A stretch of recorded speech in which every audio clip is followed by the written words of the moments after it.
Hallo ihr Lieben und einen wunderschönen guten Tag.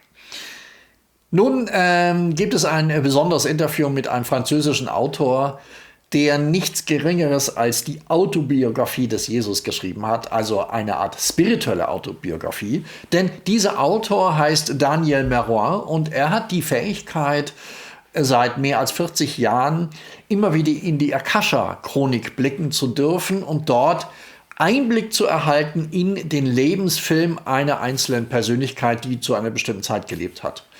Diese Fähigkeit hat er bis zur Perfektion entwickelt. Er hat daraus wunderbare Romane geschrieben, sehr viele Bücher schon verfasst, unter anderem über Echnaton, über Franz von Assisi, darüber haben wir schon mal einen Talk gemacht, mehrere Bücher über die Essener, über die Jünger von Jesus und nun tatsächlich über Jesus selbst.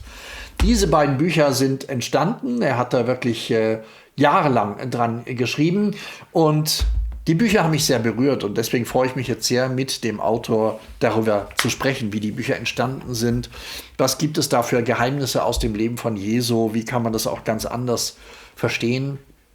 Und so möchte ich euch einladen, mal auf eine andere Sichtweise auf Jesus, die sozusagen wieder einen neuen Blick darauf wirft, was die Aufgabe von Jesu, von Christus war, wie das einzuordnen ist. Es ist selbstverständlich auch nur eine Geschichte, aber ich glaube schon, dass da wieder einiges offenbar wird. Eine spannende Geschichte. Ich wünsche euch viel Freude dabei. Der Übersetzer Maurice Beidensberger ist mit dabei und Daniel Meroin ist der Autor. Und jetzt wünsche ich euch viel Spaß.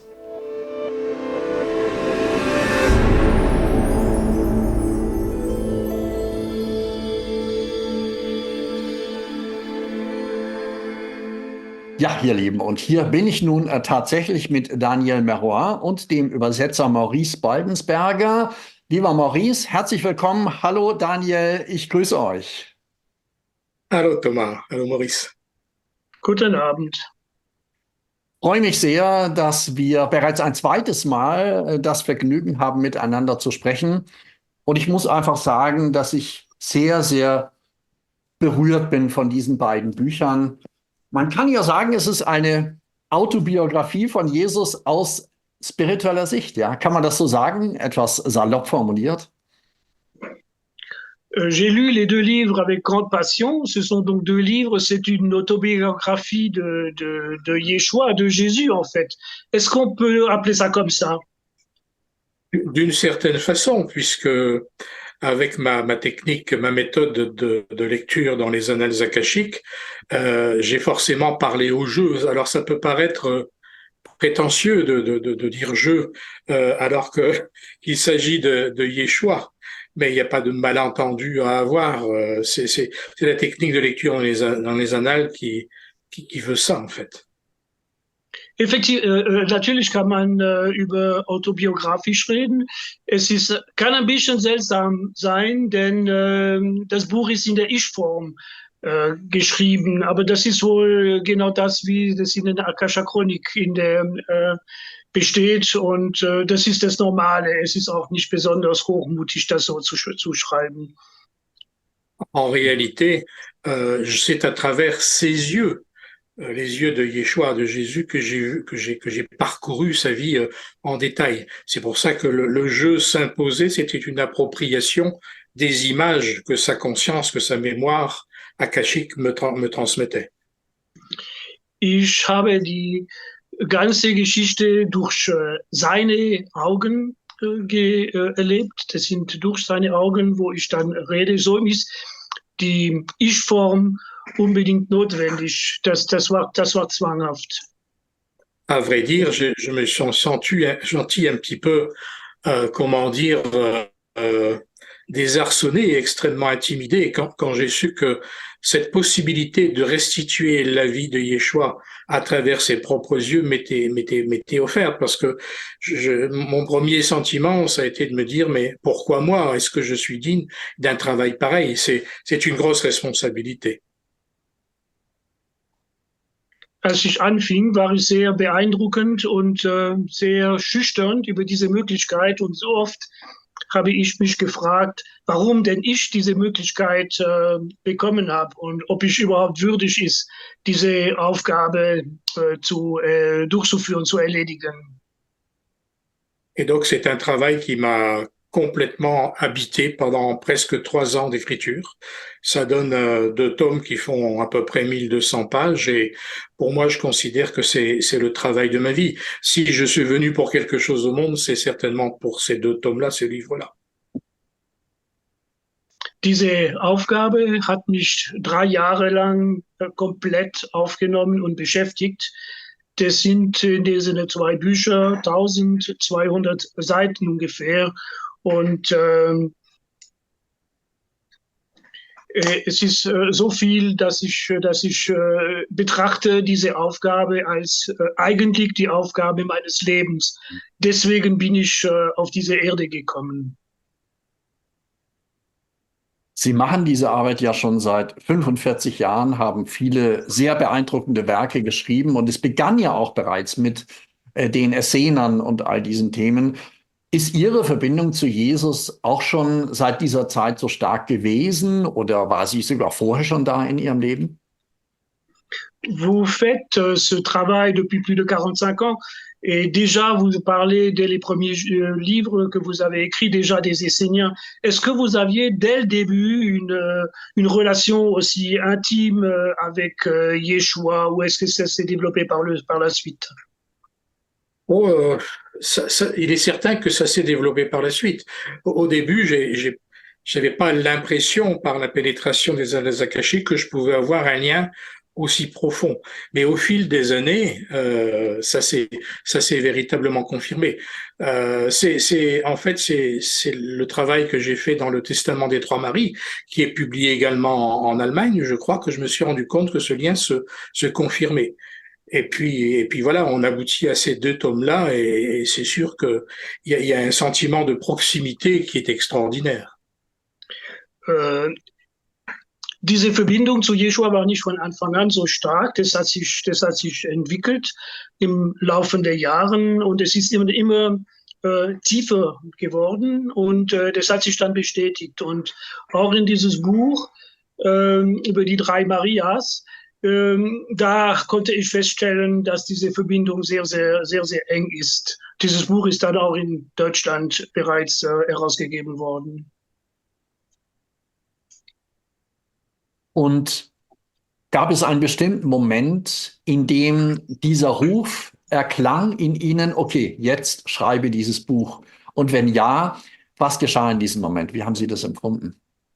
Est-ce qu'il y a eu un moment particulier ou une information qui est venue ou qu'il était temps à l'heure actuelle d'écrire maintenant ce livre? Oui, en fait, mais ça s'est passé d'une façon extrêmement étrange parce que à peu près 6 mois avant que je débute l'écriture de ce livre, mon épouse, Marie-Joanne Croteau, qui est également éditée en Allemagne, m'a dit, mais je sens qu'il faut que tu fasses un travail de lecture des annales akashiques pour la vie de Jésus, de Yeshua.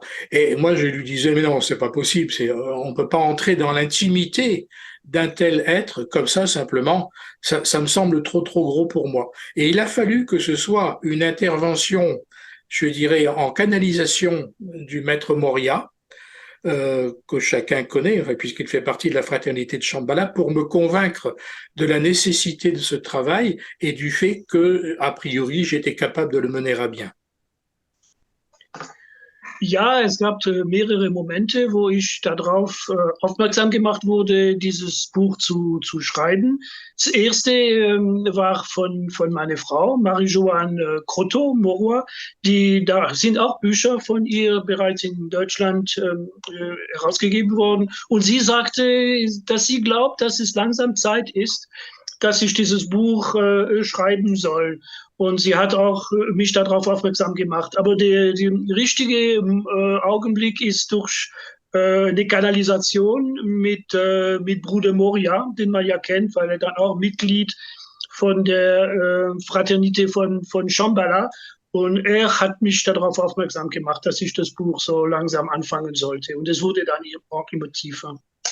Je dois dire que ça a été pour moi une espèce de coup de massue sur la tête parce que je m'attendais pas à me trouver face à un tel défi, parce que ça a représenté un défi au quotidien.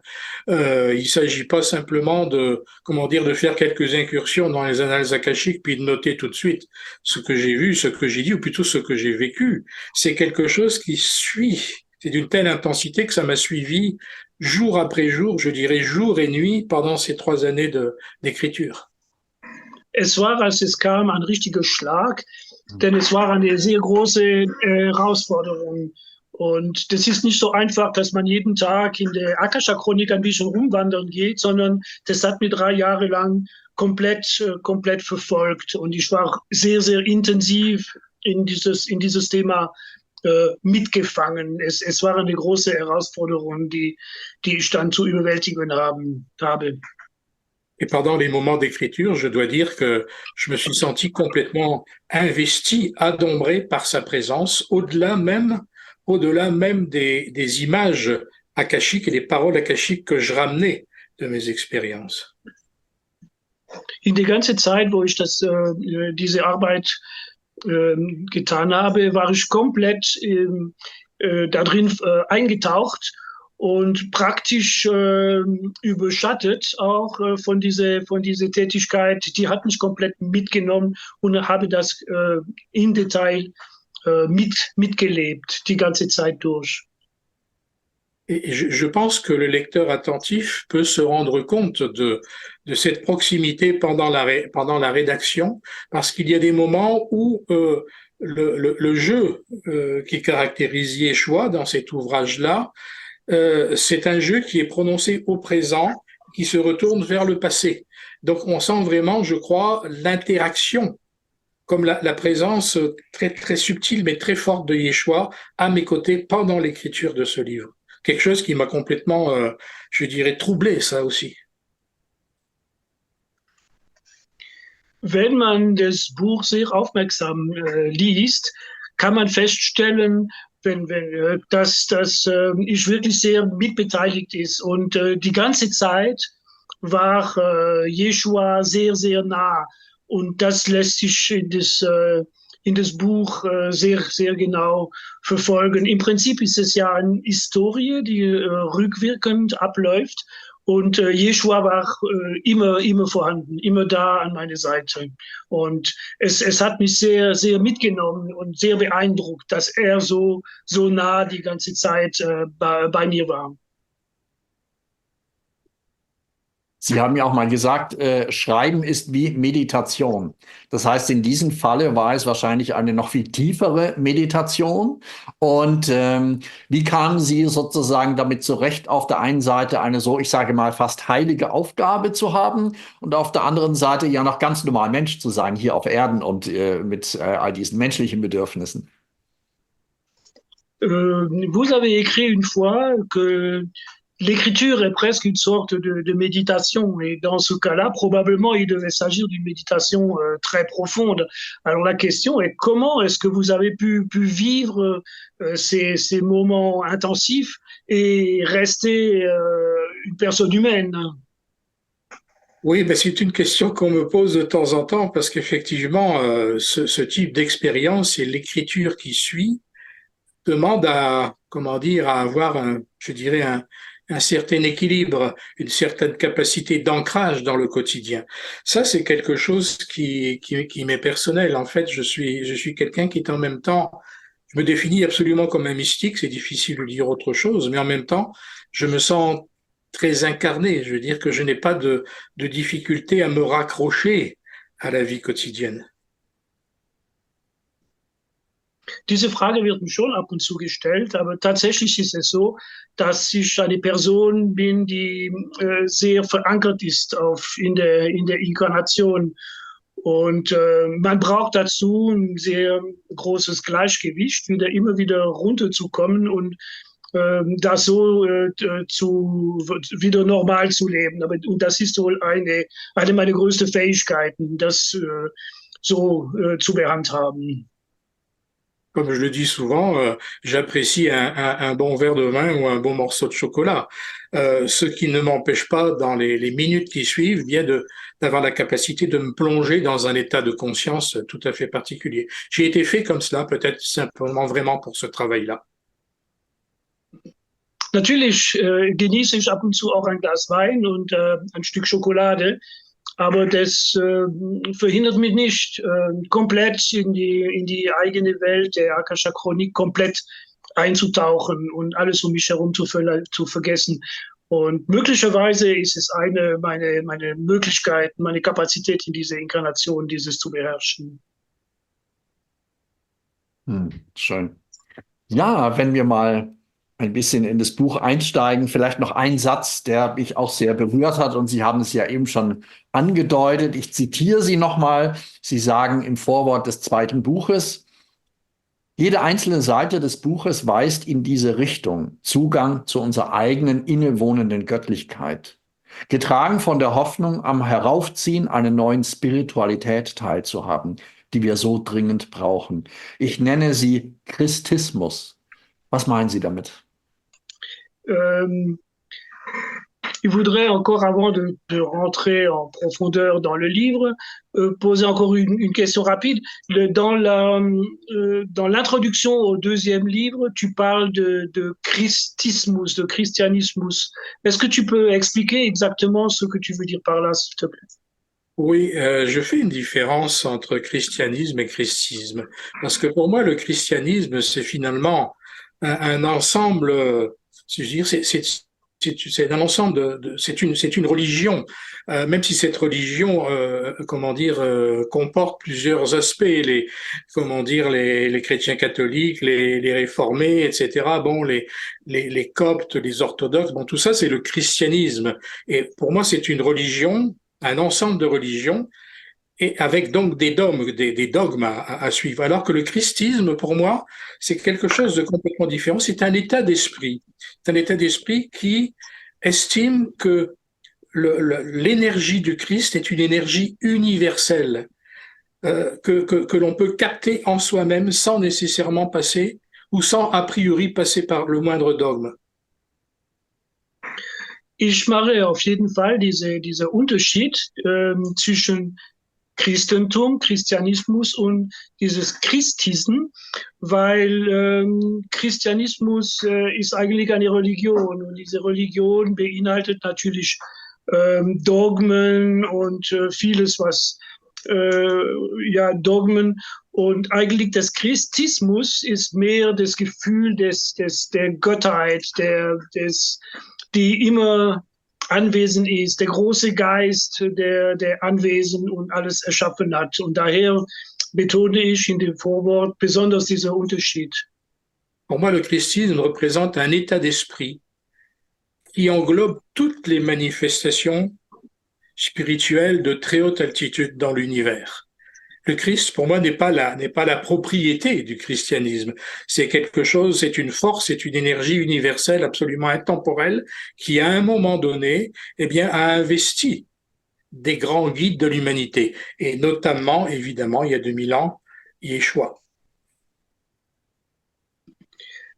Christism ist für mich eine Einstellung, die komplett darstellt, dass das Geist Gottes das komplette Universum strömt, und es gehört nicht nur der christliche Kirche, es gehört allen gehören dazu, das ganze Universum, und die ganze Menschheit ist integriert, nicht nur die Kirche und die Religion. C'est d'ailleurs la raison pour laquelle, enfin c'est l'une des raisons pour lesquelles je n'ai pas choisi dans le titre du livre de parler de Jésus, mais de Yeshua, pour bien faire la démarcation entre l'appellation classique des religions, des traditions religieuses, et ma perception de son être. Yeshua fait vraiment référence aux annales akashiques. Il n'y a rien de dogmatique derrière le mot Yeshua.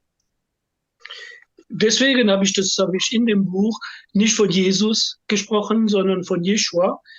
Denn Jesus wird mehr von den Religionen dargestellt und Jeschua ist mehr ein Wort, der Name kommt direkt aus der Akasha-Chronik.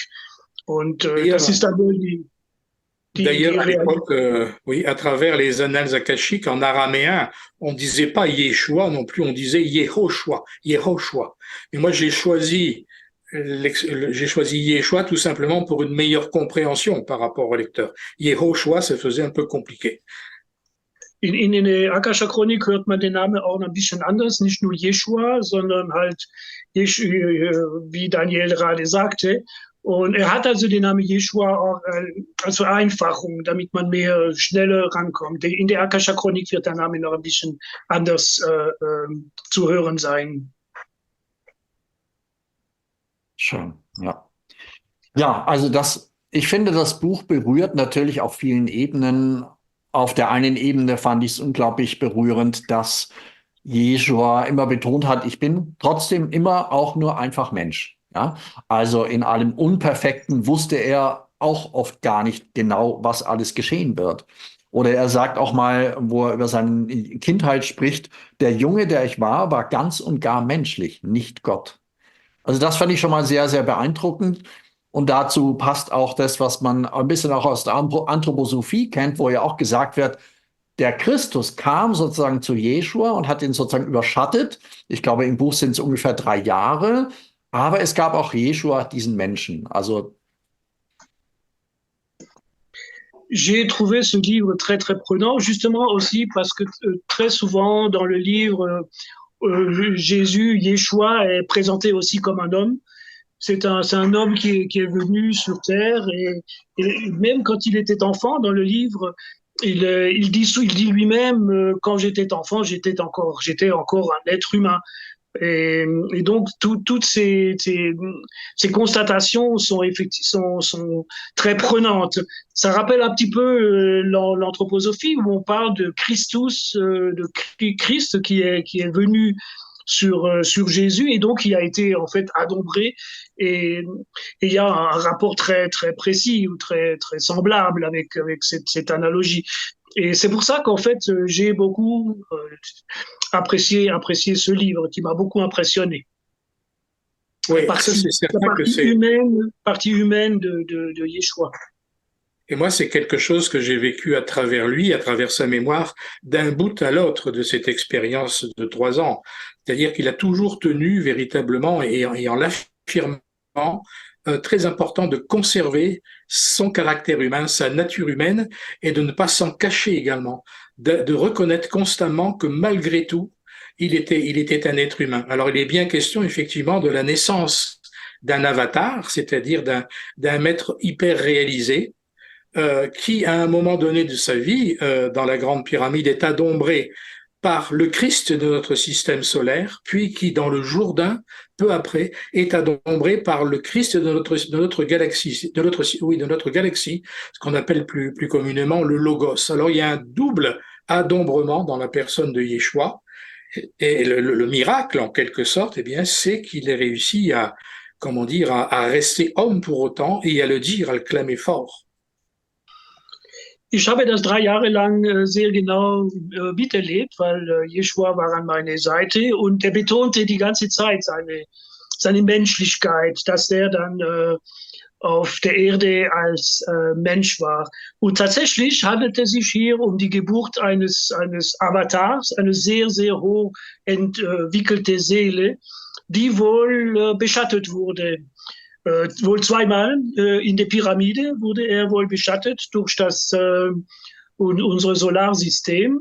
Und ein 2. Mal wurde dann auch nochmal beschattet bei der Taufe im Jordan mit Johannes der Täufer. Und dann war es der Logos, der ihn beschattet hat. Und das ist ja wohl der Zentrum der Galaxie. Und das ist wohl wirklich sehr große Aufgabe und sehr schwierig, die er hatte, ist dabei bei diese 2 hohe Geister, die ihn beschattet hatten, um noch überhaupt auf der Erde normal zu wandern und ein Mensch zu bleiben. On a donc en un seul être 3 présences, en fait.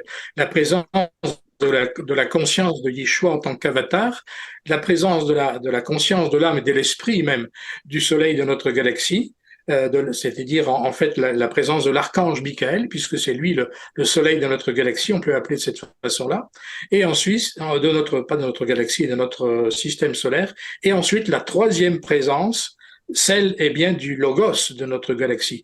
Donc ça crée chez un seul être je veux dire, en termes modernes actuels, une espèce de survoltage absolument extraordinaire, une puissance de rayonnement qu'on n'imagine pas. Et c'est la raison pour laquelle eh bien, ce double adombrement n'a pu durer que quelques années. Pas 3 années, mais 4 années, en fait, réellement. Es ist wirklich bemerkenswert, dass in diesem Mensch so viele Seele sich befand. Und das erste ist die Seele von Jeshua selbst. Und dann kam die Seele von dem Avatar, also die erste Überschattung von unserem Sonnensystem. Im Prinzip handelt es sich hier bei der Sonne auch um das Erzengel Michael, der diese Stellung übernommen hat, und die zweite Überschattung des Logos von der Galaxie, die dann auch in dem Jordan bei der Taufe zu ihm kam. Im Prinzip war diese Person eine riesengroße unter Strom, eine große Macht. Und deswegen auch, weil diese Macht so groß war, konnte es nur ein paar Jahre dauern. Im Prinzip eigentlich keine 3 Jahre, wie geschrieben wurde, es waren 4 Jahre. Mhm. Ja, ich möchte auch aus Ihrem Buch zitieren dazu. Sie schrieben, oder er schrieb, Je ne sais pas la version française, je ne sais pas d'où ici, je n'ai pas le livre français ici. Es wird schwierig zu übersetzen, wenn Sie das Buch zitieren. Genau, es reicht, wenn Sie es sozusagen nur in Ansätzen zitieren. Er kennt ja das Buch und danach kommt eine konkrete Frage. Also, Okay. ich zitiere, wie alle Avatare auf Erden musste auch ich mich erst aufbauen und entwickeln. Genauer gesagt, wiederentdecken, bevor aus meiner Seele die Essenz hervorperlen konnte, durch die sich das Göttliche ausdrücken will. Das finde ich wunderschön geschrieben. Und man muss ja dazu sagen, in diesem ersten Buch vor allem erlebt man die ersten 30 Jahre. Und es gibt ja schon Geschichten, die davon erzählen, dass Jesus natürlich nicht immer nur in Jerusalem war, sondern er ging nach Osten, er lernte im Kloster Karmel und er ging weiter nach Indien und hat von indischen Meistern und Gurus auch gelernt. Wollen Sie mir da noch mal ein bisschen berichten, was er da in Indien erlebt hat? Und er ist auch dem Babaji begegnet. Das hat mich auch sehr berührt. Alors, il a cité quelques phrases de ton livre que tu connais probablement bien, puisqu'il dit que en tant qu'avatar aussi, il a fallu qu'il exerce de plus en plus à rentrer dans cet univers. Et donc, c'est quelque chose qui l'a particulièrement impressionné, que c'était très bien, que tu as bien écrit cette partie où Yeshua parle du revêtement de cet avatar qu'il a pris. Dans ton premier livre, qui s'appelle les 30 premières années, tu racontes que Yeshua n'a pas été seulement à Jérusalem, mais qu'il était d'abord dans l'est du pays, notamment en Inde, et qu'il a rencontré Babaji, et tous ces événements sont très très prenants. Est-ce que tu peux expliquer un petit peu pourquoi et qu'est-ce qu'il a fait dans l'Himalaya à cette époque-là, pendant les premières années? Oui, ça a été quelque chose. Bon, je savais par d'autres lectures dans les annales akashiques que Yeshua n'avait pas passé les 30 premières années de sa vie à être simplement le fils d'un charpentier, puis tout d'un coup, il est adombré par le Christ. Pour moi, ça n'avait aucun sens. Et cette découverte de son voyage de 17 ans en Inde, après avoir passé sa jeunesse dans le monastère du Carmel, pour moi, ça a été quelque chose de fascinant à vivre. Je te laisse traduire la Maurice avant de continuer. Ich wusste von Anfang an schon, dass Jesus nicht einfach ein Sohn eines Zimmermanns war und irgendwann in dieser Region gewohnt hat und irgendwann ist dann der Geist Christus zu ihm gekommen. Das wusste ich von Anfang an, dass das nicht so war. Er war 17 Jahre in Indien, nachdem er erst einmal belehrt wurde im Karmel.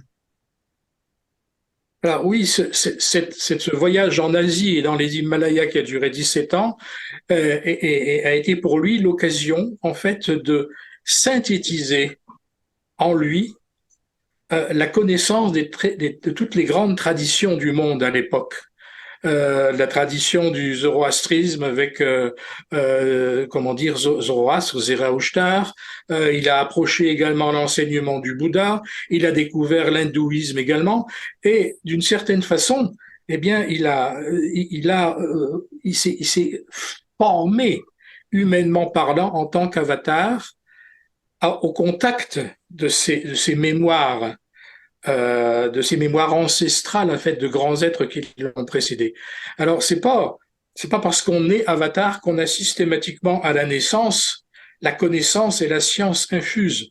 Lui, il a eu pour mission de retrouver toutes ces connaissances, de les brasser en lui-même pour en faire véritablement une sorte de synthèse éclairante pour tout le monde. Er ist dann im Himalaya gegangen, auch die verschiedenen Traditionen erstmal kennenzulernen. Das ist ja nicht so, dass man als Avatar einfach schon auf die Welt kommt und bereits alles beherrscht.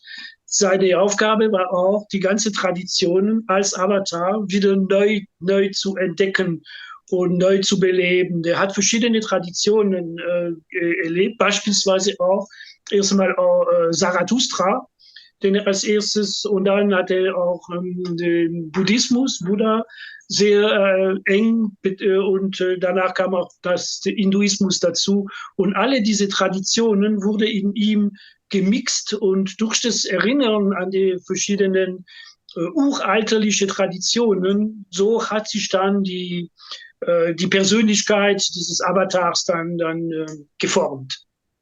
Oui, quand on écoute les traditions religieuses classiques, on a toujours l'impression, eh bien, que le petit Jésus dans ses langes dans la crèche, il était déjà le Christ tout formé, en pleine connaissance, en pleine possession de toutes ses capacités. C'est absolument faux.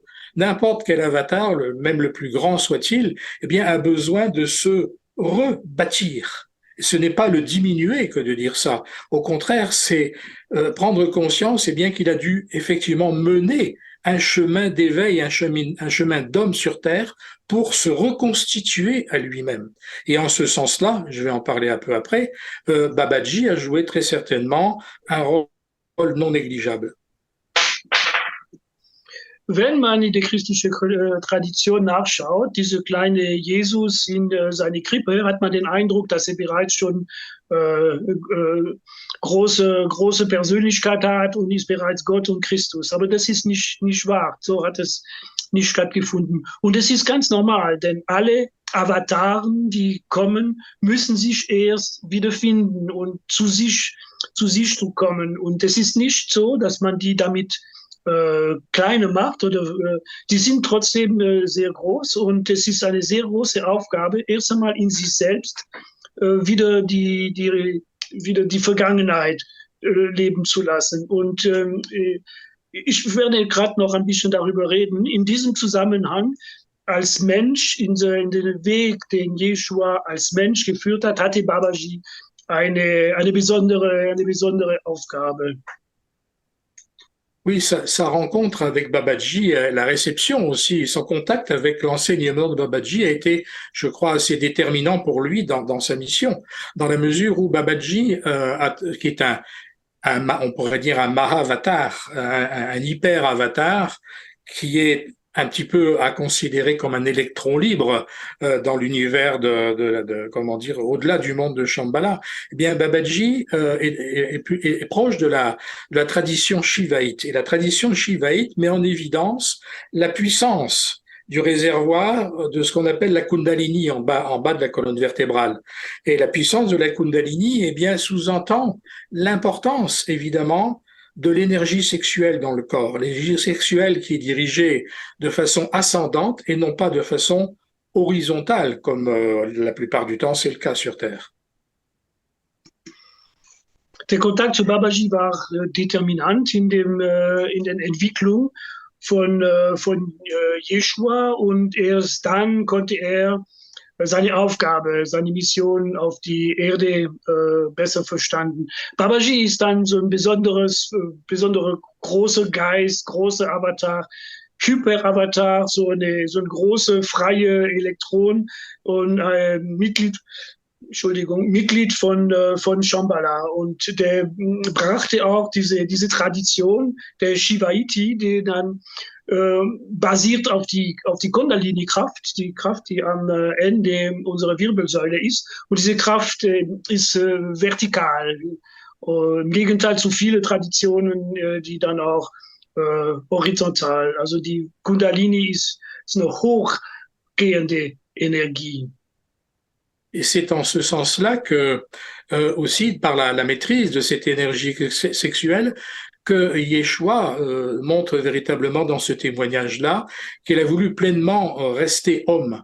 C'est-à-dire que sans dénigrer, la pratique de la sexualité à l'horizontalité, il a voulu montrer clairement le côté ascensionnel de la sexualité. Il l'enseignait à ses plus proches disciples. Ça, c'est une chose extrêmement importante qu'on ne connaît pas assez. Certaines personnes me demandent parfois, est-ce que Yeshua a eu une sexualité? Eh bien oui, il a eu une sexualité qui n'était évidemment pas animale, mais transcendantale. C'est un fait.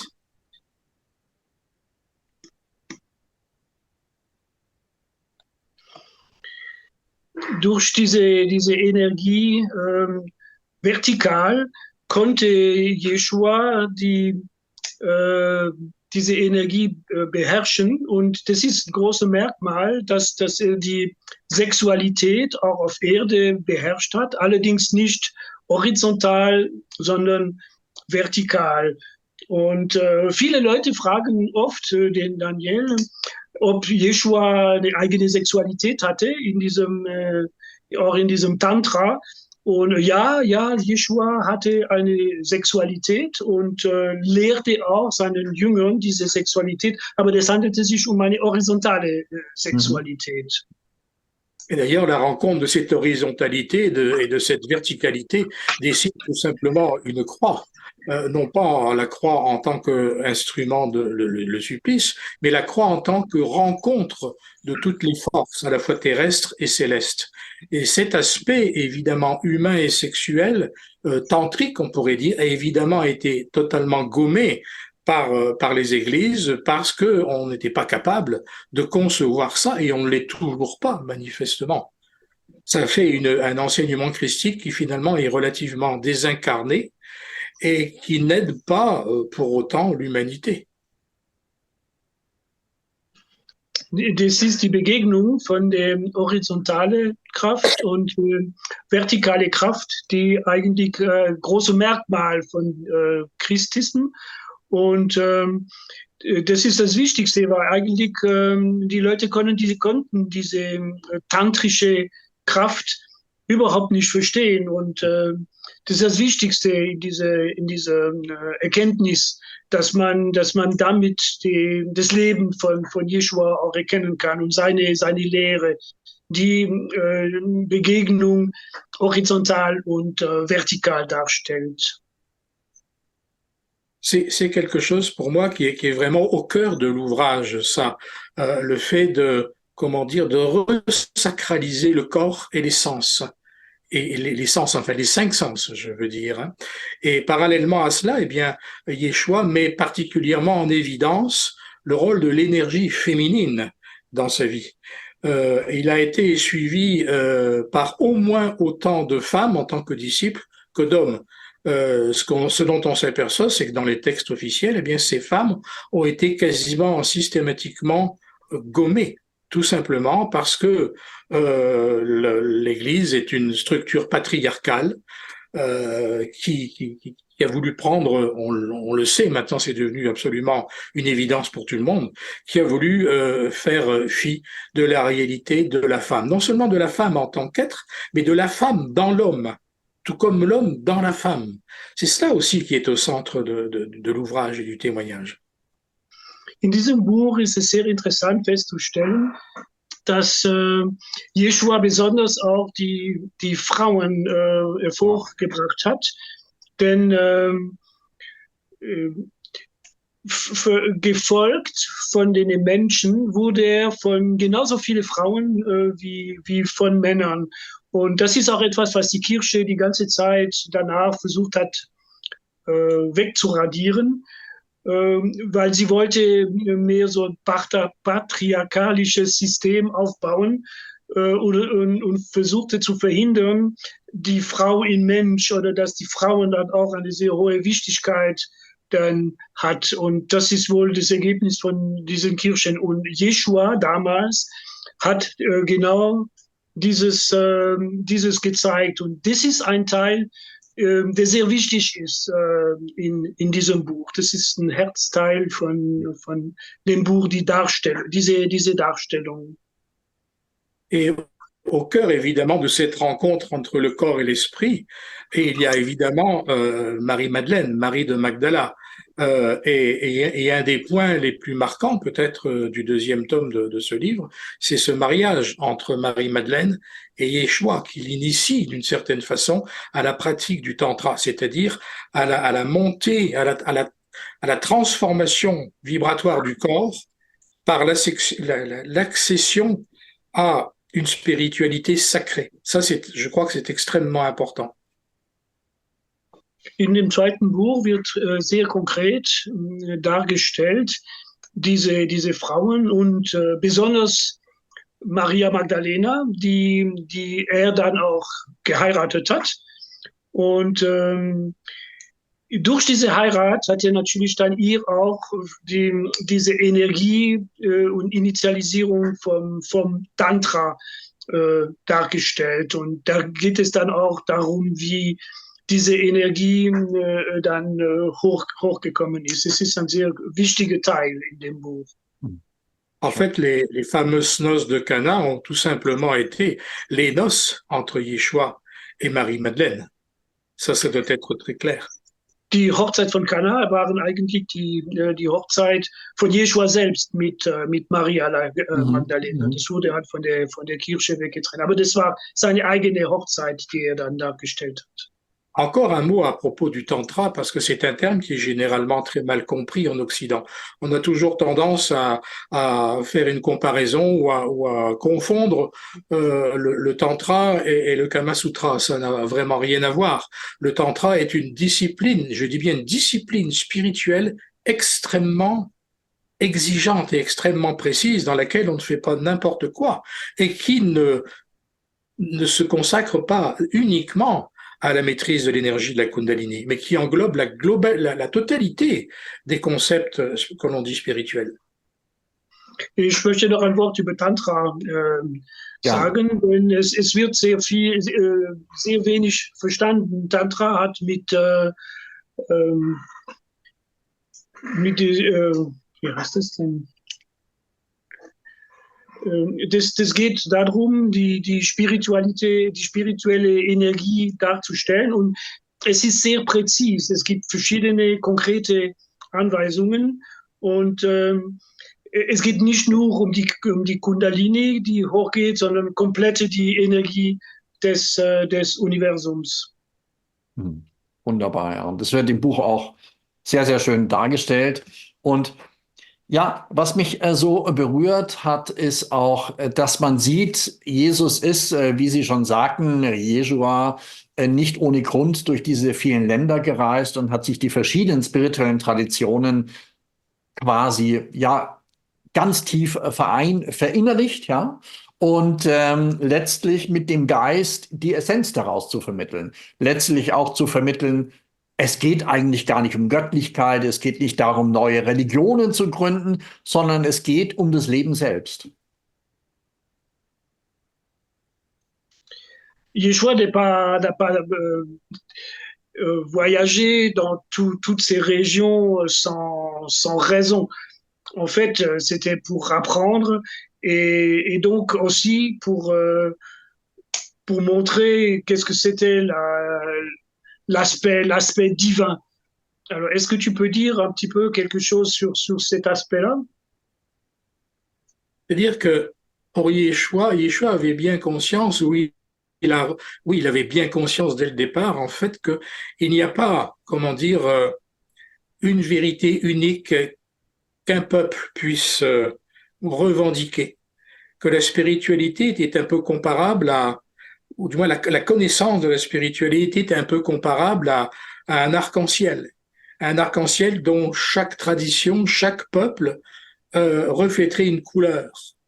Et sa volonté à lui, et celle dont il était chargé, c'était comment dire, de rassembler cette couleur en lui pour la restituer à sa virginité. On sait que si on mélange toutes les couleurs de l'arc-en-ciel, on obtient le blanc. Le blanc qui est la couleur christique par excellence. Bien, c'est cela aussi qu'il a mis en évidence. C'est-à-dire qu'aucun peuple ne peut dire, aucune tradition ne peut dire, moi j'ai la vérité. J'ai une parcelle de ce qui est. Mais la vérité n'est pas un concept humain, elle est un concept divin que peuvent transpirer, je dis bien transpirer, certains êtres à certains moments. Donc on est vraiment là dans une attitude qui est totalement contraire à tout ce que les dogmes et les affirmations de toutes les traditions peuvent prétendre jusqu'à présent.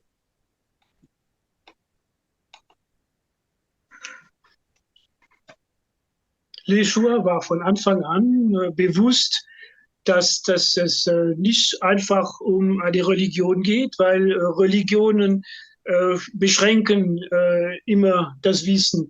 Im Prinzip ging es ja bei Yeshua um die Öffnung und das Wissen, das universelle Wissen weiter zu vertreiben.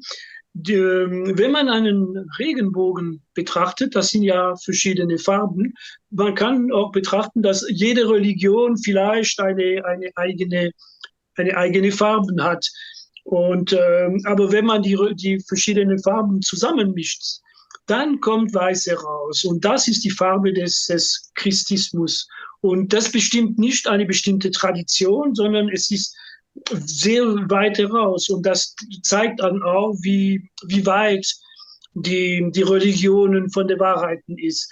Nur bestimmte Wesenheiten, die sehr, sehr hoch entwickelt sind, können ein bisschen diese hohe Weisheit, Religion und Dogmen unabhängig ein bisschen ausstrahlen und weitergeben. Und das ist das, was Yeshua dann auf dieser Erde in dieser Zeit gemacht hat.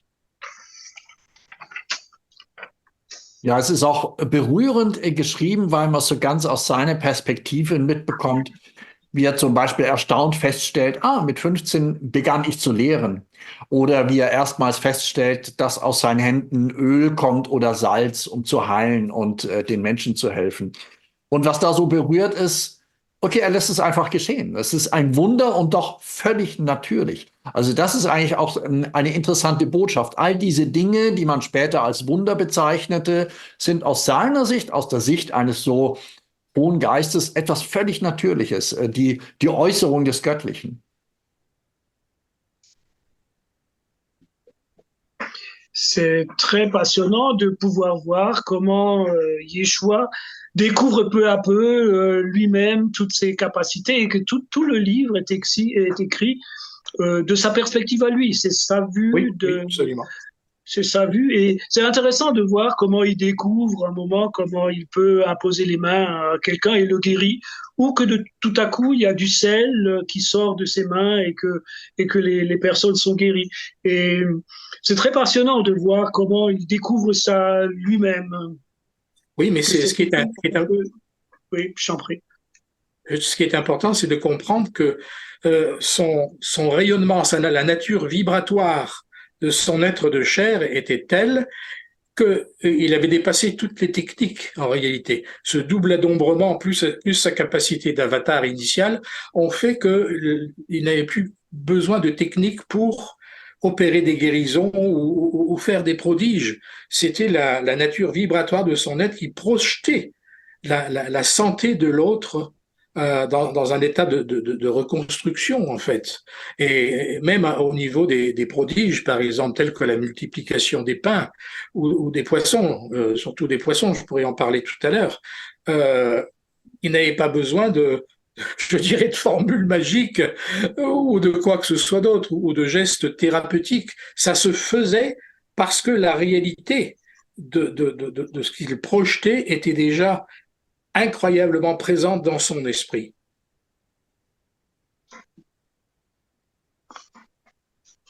Seine Strahlung war so groß, dass es überhaupt keine Notwendigkeit gab, verschiedene Techniken auszuüben oder zu lernen beim Heilen. Durch diese drei Geister, durch die Beschattung, die in ihm war die Ausstrahlung so groß, dass Heilen eine völlig natürliche Sache war. Er musste das nicht lernen. Und das war die Natur selbst, die zurückkam zu den Kranken. Er stellte einfach wieder der ursprüngliche Zustand der neu heraus. Und das sind viele große Wunder, worüber ich nachher noch ein bisschen sprechen könnte. Beispielsweise die Vermehrung der Brote oder der Fische. Er hat nichts Besonderes gemacht. Es ist einfach geschehen aus diese Natur, die einfach so abgelaufen ist. Es gab nicht eine besondere Technik dazu. Oui, je voudrais parler un peu de ce fameux miracle des poissons là, et des pains, la multiplication. Parce que, en fait, la façon dont c'est présenté, dont je veux dire, les spectateurs de ce miracle ont vécu, c'est qu'il y avait deux paniers, un panier avec des poissons, un panier avec des pains, et à chaque fois qu'on prenait un poisson ou un pain, eh bien, le panier ne se vidait pas. Alors, on peut se demander comment cela peut se faire. Et lui, il a expliqué tout simplement, enfin tout simplement, si on veut, qu'il générait une image mentale d'un poisson ou d'un pain, et que la forme éthérique était tellement, comment dire, parfaite pour lui, que le poisson ou le pain se multipliaient en même temps. Alors, moi, ça m'a fait penser, et je l'ai noté en note de bas de page, à ce que nous faisons, nous, sur un ordinateur. Quand nous avons un dossier qui nous paraît important, eh bien, nous pouvons faire tout simplement en cliquant sur ce dossier, on peut tout simplement appliquer la mention duplicate, dupliquer. Et on peut dupliquer en l'espace d'une fraction de seconde un dossier. C'est toujours le même dossier dont on se sert, mais il est décalqué. Eh bien, c'est la même chose qui s'est passé avec lui, avec les poissons et les pains. Et il a fini par dire, eh bien, l'immense majorité des poissons que je vous donne, eh bien, n'a jamais vécu dans le lac. Tout simplement parce que ce sont des sortes de photocopies. Évidemment, il n'y avait pas ce vocabulaire-là à l'époque. Ich möchte ein bisschen präziser noch dieses große Wunder der Vermehrung der Brote und der Fische. Man liest dann in der Bibel, dass es dann Körbe gab, verschiedene Körbe, ein Körbe mit Fische und ein Körbe mit Brote und Brötchen. Und die Menschen haben die Fische herausgenommen und die Brötchen dann auch, aber das Korb wurde nie geleert. Das hat sich automatisch wieder weitergefühlt. Und das ist ja so, dass Jeschua gesagt hat, dass seine Vision der Brote, der Brötchen und der Fische ätherisch so präzis war, dass es einfach ganz natürlich war, dass die dann wieder entstanden sind. Und es gibt da, Daniel macht eine Bemerkung, eine Seitenbemerkung in dem Buch. Im Prinzip ist es ein bisschen so wie beim Computer, wenn man eine Datei hat, man kann die Datei einfach kopieren. Es ist immer wieder die gleiche Datei, die man mit einem Klick kopieren kann. Und bei den Brote und bei den Fische ist es ein bisschen das Gleiche. Es ist ganz einfach, so kann man das dann praktisch sagen, dass die meisten von diesen Fischen nie gelebt hat. Die wurden einfach kopiert, reproduziert, einfach vermehrt, ohne dass die je gelebt hat. Und das ist das, was da bei dieser großen Wunder stattgefunden hat. Ja. Ja, das Buch hat natürlich viele verschiedene Dimensionen, wenn man es liest. Man ist sehr berührt. Es ist aber auch eine zutiefst menschliche Geschichte. Zwischendurch kommen sehr spirituelle Wahrheiten hinein, die aber sozusagen so völlig undogmatisch, nicht von oben herab, sondern wie so nebenher erläutert werden. Und das finde ich eigentlich sehr, sehr schön. Il dit que c'est très particulièrement saisissant qu'il y ait dans le livre énormément de vérités très profondes, mais ça n'a jamais été avec des grands sentiments, des grosses émotions. Ce sont des vérités très simples et qui sont exprimées simplement, sans que les personnes en grandissent ou se prennent pour des gros génies. Ja, und Oui, deswegen will ich jetzt gar nicht zu sehr über die gesamte Geschichte mit Ihnen sprechen, denn das könnt ihr alle lesen in dem Buch. Ihr findet natürlich viele Dinge, die man aus anderen Erzählungen aus der Bibel kennt und seht da nochmal einfach eine andere Sichtweise. Zwischendurch wird auch der Name Sananda erwähnt, das sozusagen der geistige Name von Jesus ist. Und gerade das Mysterium von Golgatha am Kreuz, das ist natürlich unglaublich berührend, weil auch da ist er ganz Mensch und leidet und zugleich weiß er um seine Aufgabe. Dieser Moment nach dem Kreuz, den möchte ich gerne nochmal beleuchten, denn in diesem Buch wird eben geschildert, dass er nicht wirklich ganz gestorben war, aber dass er dann sozusagen seinen Körper wiederbelebt hat. Also keine Auferstehung, sondern eine Wiederbelebung. Wie können wir das ein bisschen besser verstehen? Was ist da geschehen?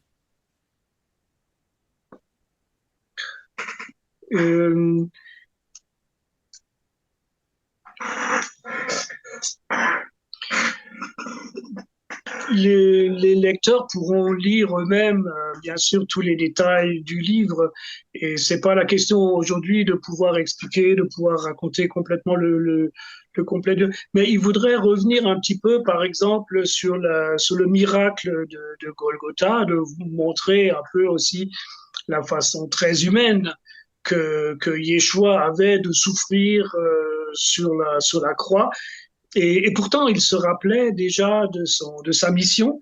Et donc, Yeshua n'est pas réellement mort, donc il n'est pas ressuscité. Il a réanimé son organisme.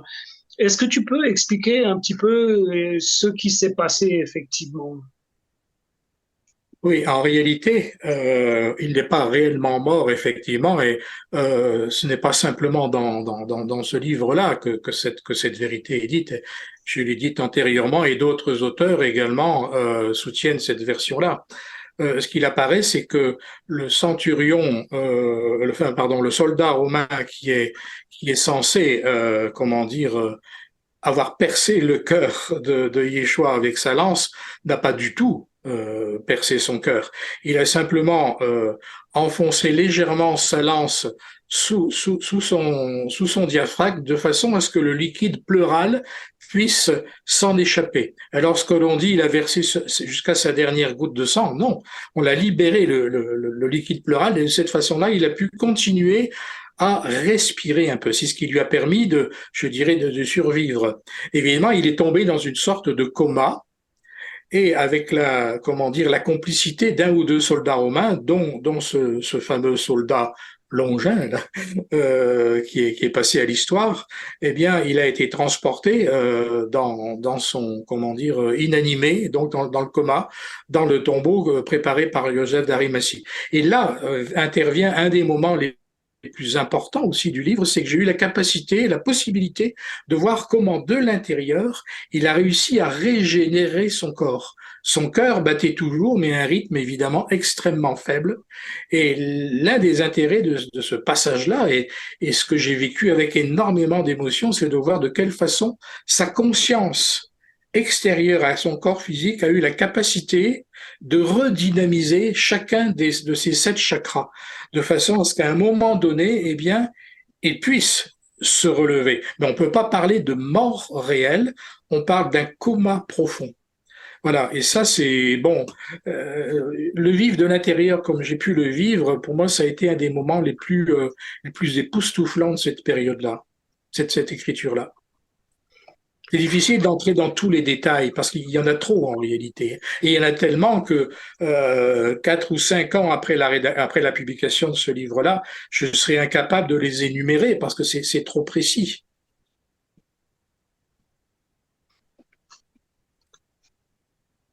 Also tatsächlich ist dieses Buch nicht das einzige Buch, wo geschildert ist, dass Jeschua, Jesus, nicht am Kreuz gestorben ist. Es gibt einige Bücher und Daniel selbst hat einige Bücher.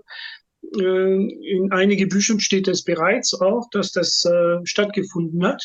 Er war nicht gestorben am Kreuz. Und dieser angeblich römische Soldat, der ihm ins Herz geschossen hat mit dem Schwert, mit dem Speer, hat nicht das Herz getroffen. Der hat einfach nur unten an der Lunge eine Öffnung gebracht, um dass diese Flüssigkeit dann rausgefiltert ist. Und das hat ihm geholfen, weiter zu atmen. Und auch das ist ein Grund, warum er am Kreuz nicht gestorben ist. Er konnte weiteratmen. Er war dann in einer sehr tiefen Koma und diese römischen Soldaten haben ihn dann in das Grab gebracht. Dieses Grab war damals von Josef von Arimathä vorbereitet und die haben die dann reingebracht und dort ist eine der Ereignisse geschehen, die mich sehr, sehr stark beeindruckt hat. Ich konnte sehen, wie Jeschua, sich sein Körper neu regeneriert hat. Ich war selbst dadurch dabei, weil ich das ja über die Akasha-Chronik gelesen hat und es war sehr beeindruckend, dass er Chakra nach Chakra komplett seinen Körper wieder belebt hat, wieder erstellt hat. Und das ist eine der wichtigsten Ereignisse, die ich dann in diesem Buch, in diese Zeit miterlebt habe. En fait, on ne peut pas parler de résurrection, mais de régénération totale, ce qui est déjà absolument extraordinaire. C'est l'expression de capacité, on pourrait dire, yogique extrême, en fait. So kann man deswegen nicht von Wiedererstellung, von, wie sagt man, Resurrektion? Auferstehung. Auferstehung. Man sollte also auf jeden Fall nicht von Auferstehung reden, sondern von Regenerierung, von Wiedererstellung von diesem Körper. Er war nicht tot. Trotzdem, er war in einem sehr schlimmen Zustand und er hat seinen Körper Teil für Teil wieder belebt. Alors ça, c'est évidemment, je pourrais dire, le schéma d'ensemble. Ce scénario, en fait, est un scénario qui a été élaboré au fil des mois par ses plus proches, dont essentiellement Joseph d'Arimathie, en complicité avec des êtres dont on n'a pas parlé, mais qui le suivent, qui suivent Yeshua durant toute sa vie. Je veux parler des Elohim, c'est-à-dire des êtres de l'invisible, d'autres mondes, qui l'ont aidé dans sa mission constamment. On ne peut pas négliger leur existence et le rapport constant qu'il a eu avec eux.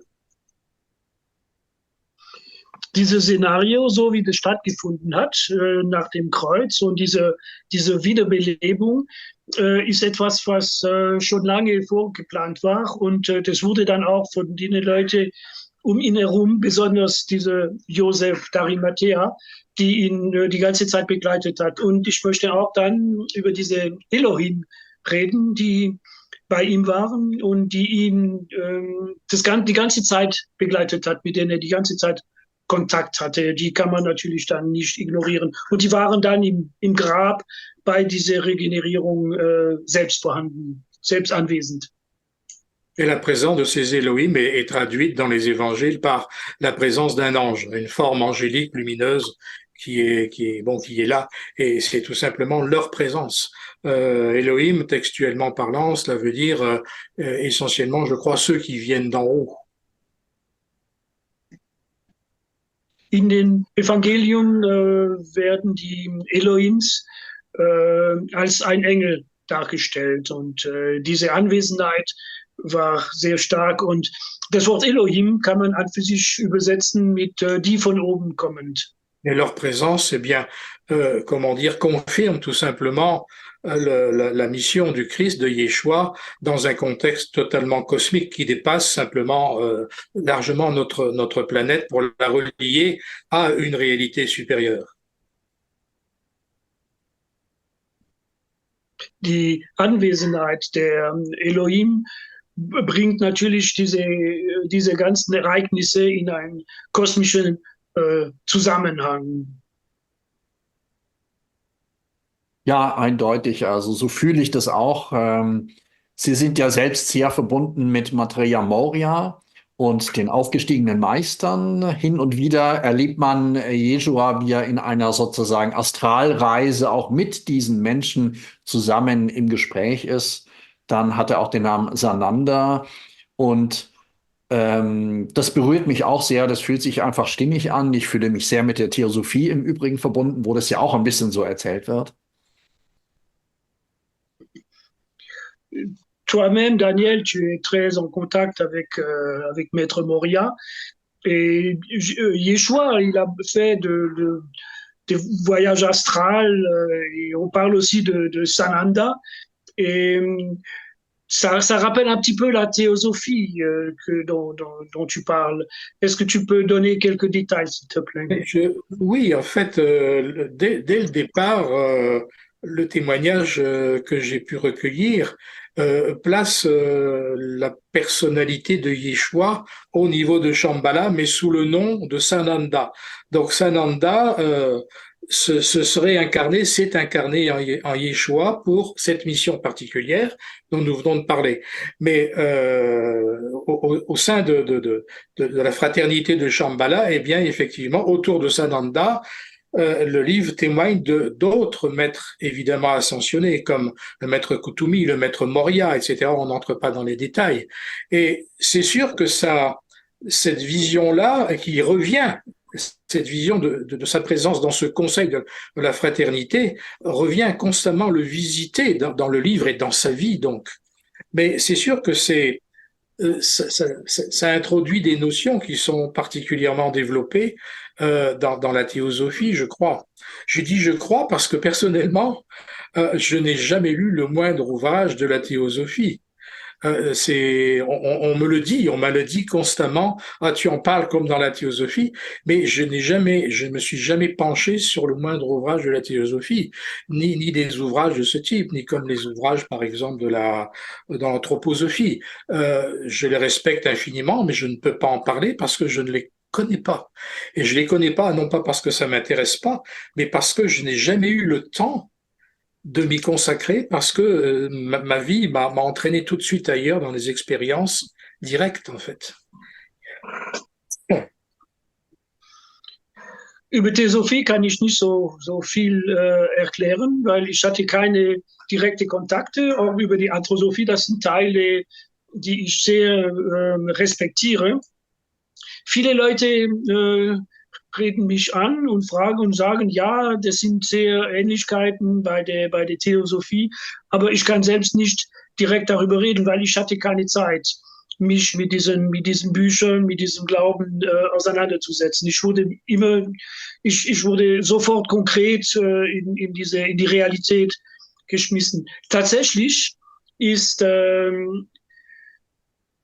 Yeshua eine Inkarnation von Sananda. Sananda ist ein Mitglied der Fraternität von Shambhala. Und in dieser Fraternität sind natürlich mehrere Avataren, sind mehrere hohe Geister, sind mehrere hohe Geister, die auferstehende Geister. Und da werden auch ein paar in dem Buch erklärt. Natürlich habe ich in dem Buch keine Zeit, im Detail darüber zu reden. Da gibt es Meister Kutumi, der auch erwähnt ist, aber es ist ein bisschen zu kompliziert und ein bisschen zu knapp. Aber tatsächlich gibt es sicherlich Ähnlichkeiten mit der Theosophie, aber ich kann nicht konkret darüber reden.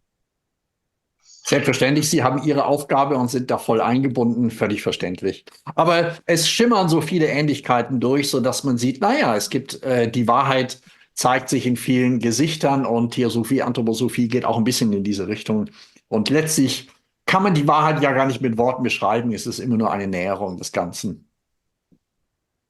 Naturellement, tu as ta propre mission, tes propres événements, mais la théosophie et l'anthroposophie, ça transparaît un petit peu à travers tout ce que tu dis. Et il y a il y a des similitudes. Oui, c'est certain, mais pas seulement avec l'anthroposophie et la théosophie, de ce que j'en sais. J'ai été parfois contacté par des rosicruciens de la Rose-Croix à Morques, et certains me disaient, mais pourquoi vous parlez de ça? Ça fait partie de nos enseignements secrets, vous n'avez pas le droit de le diffuser. Et je n'ai jamais fait partie non plus du moindre mouvement de la Rose-Croix à Morques, par exemple. Je fais partie d'aucun mouvement. Donc, mais à partir du moment où il y a une cohérence dans le message reçu, dans ce qui est transmis, il est normal qu'on puisse trouver des points de liaison, des points de comparaison avec ces grandes traditions. C'est le contraire qui serait inquiétant. Ja, natürlich gibt es Ähnlichkeiten mit Anthroposophie und Theosophie, aber nicht nur. Ich finde auch sehr große Ähnlichkeiten mit den Rosenkreuzer und Ja. Oft wurde ich angesprochen, dass einige Rosenkreuzer mir gesagt haben, aber das kannst du nicht erklären, das sind Geheimnisse, die nicht für jedermann gedacht ist, die sind große Geheimnisse, die Rosenkreuzer-Geheimnisse, die man nicht erzählen kann, die sind nicht für jedermann gedacht. Aber Daniel kennt nicht die Geheimnisse, das sind nur Ähnlichkeiten und es ist normal, wenn man darüber berichtet, über diese Ereignisse, innerhalb des Christentums und innerhalb von das, was abgelaufen ist, so wie er es auch in der Akasha-Chronik erlebt hat. Es gibt automatische Punkte, die tendieren und es gibt Kohärenzen. Andersrum wäre es eigentlich schlimm. Also ich muss sagen, mein Herz hüpft vor Freude, weil das ein so schönes Gespräch ist, auch wenn ich äußerlich sehr ruhig wirke. Son cœur bat très fort parce que la discussion qu'il a avec toi le réjouit beaucoup, même s'il reste très calme. Son cœur bat quand même très fort. Ja, alors Thomas peut imaginer de quelle façon je me suis senti lorsque j'ai mis le point final à ces 2 tomes. Je me suis dit maintenant, à quoi peut ressembler ma vie, qu'est-ce que je peux faire d'autre?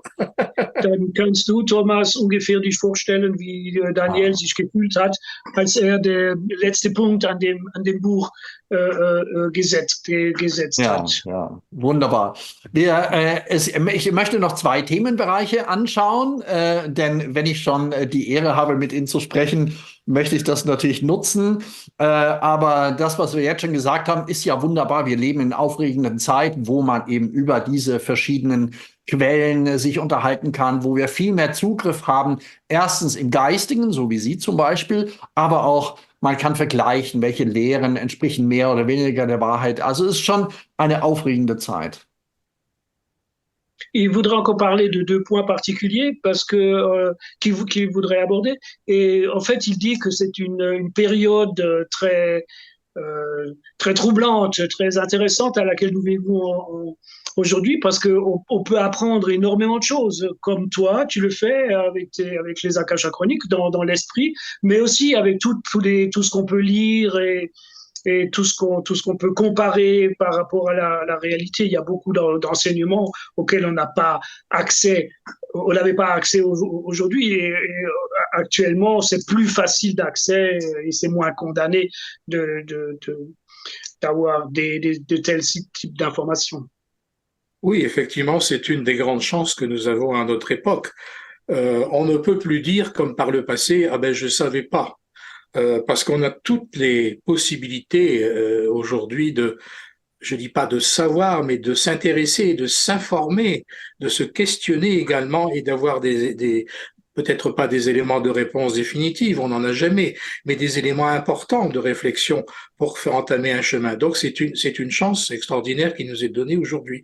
Et peut-être même que c'est aussi la profusion des messages qui quelquefois sont contradictoires, qui brouillent un peu les pistes, mais n'empêche que nous vivons une période exceptionnelle pour cela. Et ça nous rend d'autant plus responsables de ce que nous faisons et de qui nous sommes. Das ist tatsächlich eine große Chance, großes Glück, in diese Zeit zu leben. Denn man kommt tatsächlich an diese komplette Information, man kann sich Fragen stellen, alles, die Information ist sehr vielfältig und vorhanden. Und keiner kann heute mehr sagen, ich wusste es nicht, weil die Information ist tatsächlich vorhanden. Vielleicht ist es auch ein bisschen verwirrend, denn es gibt sehr viele Informationen und man muss natürlich lernen, da rauszufiltrieren. Aber die Konsequenz ist aber, dass wir mehr Verantwortlichkeit über uns selbst und über die Welt dann haben. Und das ist dann tatsächlich das große Glück, dass wir in dieser Zeit leben dürfen. Ja, sehe ich auch so. Ja. In dem Buch geht es dann natürlich auch noch in die Zeit hinein nach dem Mysterium von Golgatha. Er lebte ja tatsächlich noch Jahrzehnte weiter, ging wieder nach Indien. Und da gibt es noch eine besondere Situation, die mich auch sehr berührt hat. Als er schon recht alt war, wurde er von einigen Mönchen eingeladen, er möge ihnen doch bitte folgen zu einer besonderen Veranstaltung. Und dann waren viele hunderte Mönche des Buddhismus versammelt. Und es war möglicherweise sogar das 4. buddhistische Konzil, zu dem er als Berater einberufen wurde. Und dort war er einfach da. Und auch Babaji ist ihm nochmal erschienen. Möchten Sie das vielleicht nochmal kurz beschreiben, wie Sie das selbst erlebt haben? Effectivement, tous ces événements sont très, très prenants et Yeshua n'est donc pas mort à Golgotha. Il y a donc un après Golgotha et Yeshua a encore vécu plusieurs dizaines d'années après Golgotha. Il s'est retourné donc en Inde. Et il y a un événement particulier qui m'a beaucoup impressionné, c'est quand Yeshua était déjà relativement âgé. Il y avait un concile de quatrième concile de Bouddha, et Yeshua avait été invité comme conseiller, et même à ce moment-là, encore une fois, Babaji est apparu. Est-ce que tu peux un petit peu raconter ce qui s'est passé à ce moment-là, s'il te plaît? C'est difficile pour moi d'en parler parce que, en fait, es ist schwer, darüber zu reden. Ja, nur kurz. C'est difficile d'en parler. Mais ce qui est certain, c'est que ce qui m'a beaucoup troublé, moi, en revivant avec lui ces moments-là, c'est de voir à quel point sa renommée, son rayonnement, parce qu'il n'enseignait plus vraiment en public à cette époque-là, il était très âgé, c'est de voir à quel point son rayonnement faisait de lui un maître de sagesse qui s'est imposé dans toute la tradition du bouddhisme actuel. Il y a d'ailleurs, je crois, dans les vieux documents du bouddhisme tibétain, la mention d'un maître de sagesse exceptionnel qui a participé à ce 4e concile-là. Il y a quelque chose qui reste dans les livres bouddhistes. C'est extraordinaire. C'est comme la présence, comment dire, de Yeshua au monastère d'Émis pendant toute sa période de formation. Eh bien, j'ai eu la chance, moi, de me rendre physiquement au monastère d'Émis, dans l'Himalaya, au Ladakh, et il y a des textes, m'ont dit les lamas responsables sur place, qui confirment cela. Et j'ai eu la chance de pouvoir pénétrer dans des souterrains, dans ce monastère d'Émis, des souterrains absolument incroyables où un être humain pouvait à peine se faufiler, où il y avait tout un tas de vieux objets, et derrière une porte, on m'a dit, les documents qui parlent de cela sont derrière ça. J'ai évidemment pas pu les voir, d'ailleurs, j'aurais pas pu les traduire, c'est clair, mais il est certain que de son vivant, la tradition bouddhiste qui se reliait à une tradition Bonpo l'a vraiment reconnu comme un maître hors du commun. Et il a fait un enseignement devant eux. Je suis désolé d'être aussi long, Maurice. Je vais un petit peu essayer de te traduire. Alors que Daniel erklärt, das, was ihn besonders auch noch am Ende dann sehr stark beeindruckt hat, ist, dass Jeschua auch in Indien eine sehr, sehr große Ausstrahlung hatte. Mhm. Und so hatte dann auch sich bekannt gemacht. Die Leute haben ihn begehrt, die haben ihn gesehen in seiner Ausstrahlung. Und tatsächlich hat er auch sehr großen Einfluss gehabt auf den Buddhismus. Und es gibt besonders ein Kloster in Emis, ein buddhistisches Kloster. Und als Daniel dort selbst war, in Indien, hatte er die Möglichkeit, in diesem Kloster reinzugehen und in diesen Untergrund, in die Höhle unter den Kloster gab, wo man kaum stehen und sich und reinkommen konnte, waren dann Türen und die Mönche haben ihm dann erklärt, dass das alles dann hinter diesen Türen sind, die ganzen Rollen, Schriftstücken bestehen alle. Natürlich konnte er sie nicht sehen oder konnte er sie nicht mitbringen, weil sowieso hätte er sie nicht übersetzen können. Aber es ist klar, dass Jeschua in dieser Zeit auch sehr stark war und anerkannt von den Buddhisten und auch hatte Belehrung dort durchgeführt in den buddhistischen Klostern.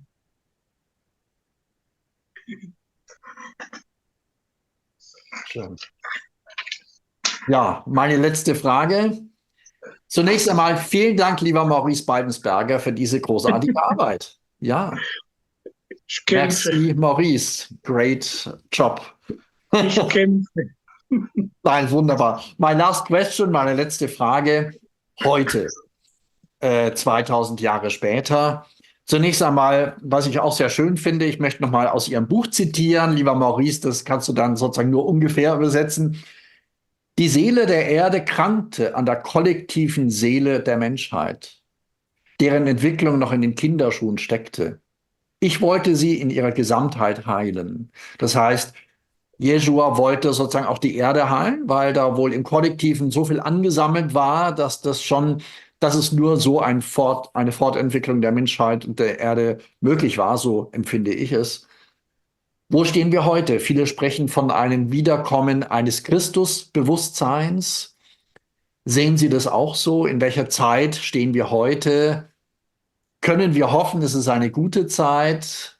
Wir sehen trotzdem Kriege hier und da, Unruhen, aber was ist so Ihre Sicht auf die heutige Welt? Il a donc recité ton livre, qui va être difficile pour moi de relire, je n'ai pas la version française d'ici.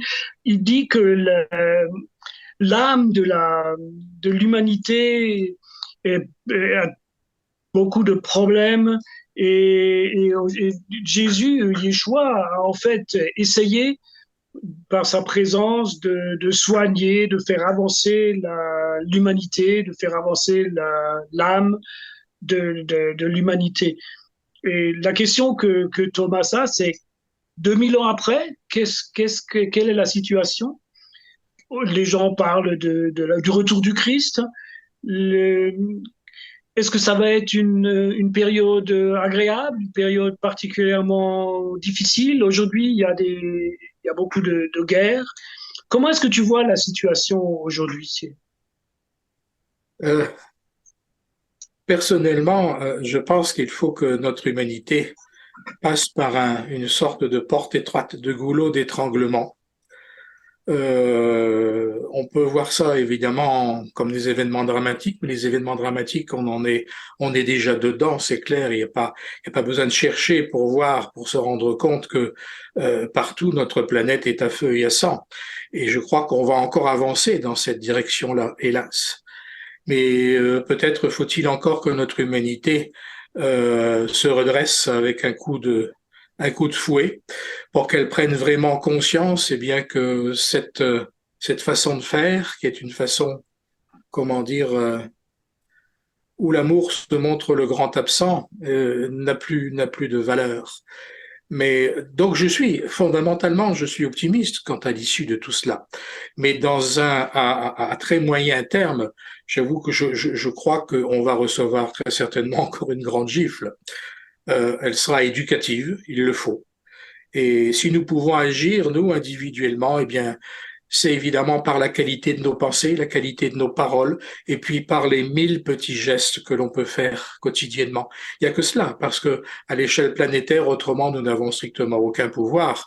Et il est pratiquement certain que nous sommes dirigés en grande partie sur cette planète par des sociopathes.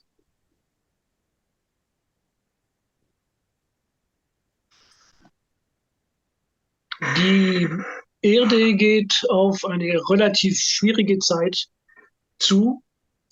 Der Planet, es kommen noch relativ große Schwierigkeiten. Wir gehen dann durch eine gewaltige Verengung und es ist Zeit, dass wir wieder erstehen, dass wir wieder weiterkommen. Aber leider ist es so, dass wir erstmal eine große Watsche bekommen. Es kommen große Schwierigkeiten.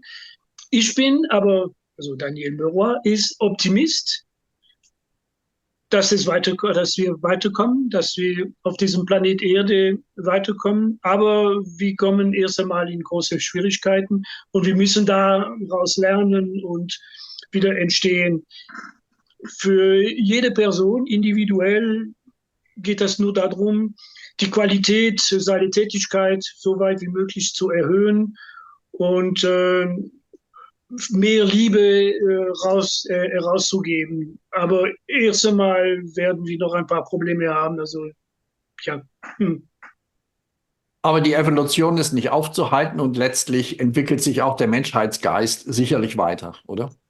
L'évolution ne peut pas être retenue et de toute façon, c'est l'humanité, l'esprit humain qui va se développer. Inévitablement. Inévitablement. Ohne Zweifel. Oui, on ne peut pas dire autre chose et il faut s'employer, quand on prétend à un peu de conscience ou un peu de recherche profonde, il faut s'employer à faire ce que l'on peut à la longueur de notre bras. Wenn man ein bisschen Bewusstsein hat, muss man sich damit betätigen, dass man verschiedene Tätigkeiten ausübt, solange wie der Arm ist. Absolut, ja. Sein Bestes zu geben aus vollem Herzen. Merci. Vielen, vielen Dank. Ein wunderschönes Gespräch. Danke, lieber Maurice Baldensberger, nochmal für die großartige Übersetzung. Und ich freue mich sehr. Ich glaube, das Video wird viele Herzen berühren. Und ich kann euch einfach nochmal diese beiden wunderbaren Bücher empfehlen. Ganz großartig.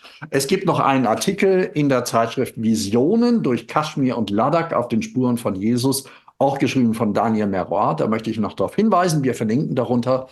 Dankeschön, merci, alles Gute. Dankeschön, Thomas. Merci aussi beaucoup.